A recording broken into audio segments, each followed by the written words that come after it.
EM বাইপাসের কাছাকাছি যারা 3 BHK flat with parking খুঁজছেন তাদের বেস করে আজকে এই প্রপার্টিটা আমি দেখতে এসেছি। একটা G+4-এর থার্ড ফ্লোরে 1280 স্কোয়ার ফিটের ফ্ল্যাট আপনাদের দেখাচ্ছি।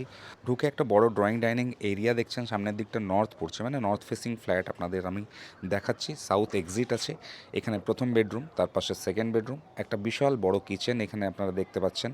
এখানে কমন টয়লেট, অনেকটাই বড় একটা কমন টয়লেট, আর তার পাশে third bedroom with touch toilet রয়েছে। এটাই লেআউট, ভালোভাবে দেখুন। এক্স্যাক্ট লোকেশন হচ্ছে মুকুন্দপুর। মুকুন্দপুরের টাওয়ারগুলো আপনারা দেখতে পাচ্ছেন সোজা, এগুলো অভিদীপ্তার টাওয়ার। মুকুন্দপুর ক্রসিংয়ের কাছে আমরা ফ্ল্যাটটা দেখছি। মুকুন্দপুর ক্রসিং থেকে মাত্র 100 মিটার ডিস্টেন্স আছে। আর জ্যোতিরিন্দ্র মেট্রো স্টেশনটা হচ্ছে এর নিয়ারেস্ট মেট্রো স্টেশন। কিচেনটা দেখলেন, অনেক বড় ছিল কিচেনটা। এই রুমটার ফেসিং হচ্ছে ওয়েস্ট ফেসিং, এদিকটা ওয়েস্ট পড়ছে। এর সাথে একটা অ্যাটাচ টয়লেট আছে, একদম ডিসেন্ট সাইজের একটা অ্যাটাচ টয়লেট আপনারা দেখতে পাচ্ছেন। প্রায় 12 ফিট লম্বা, 10 ফিট চড়া এই বেডরুমটা দেখলেন। বাকি দুটো বেডরুম যেটা ইস্ট সাইডে রয়েছে সেগুলোরও সাইজ একদম ভালো সাইজের, দুটো পাশাপাশি আপনারা বেডরুম দেখতে পাচ্ছেন। এই বেডরুমটার সাথে আপনারা ব্যালকানি পাচ্ছেন, ইস্ট ফেসিং এই ব্যালকানিটা রয়েছে এই বেডরুমের সাথে।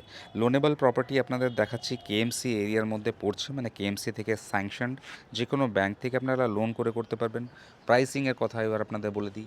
ইনিশিয়ালি ফ্ল্যাটটার প্রাইস অনেক বেশি চাইছিল, 80 lakhs with covered car parking, কিন্তু আমরা নেগোসিয়েশন করেছি। এখন ফ্ল্যাটটার price 74 lakhs with car parking আছে। Still there is some chance of negotiation. আপনারা এসে যদি দেখে ভালো লাগে, পছন্দ করে বসেন, তাহলে কিছু পয়সা এখানে কম হতে পারে।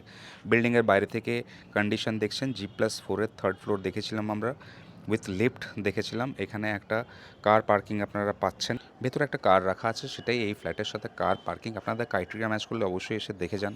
আর যদি ভালো লাগে প্লিজ চ্যানেলটাকে ফলো করুন, একটা লাইক করুন। Thank you so much.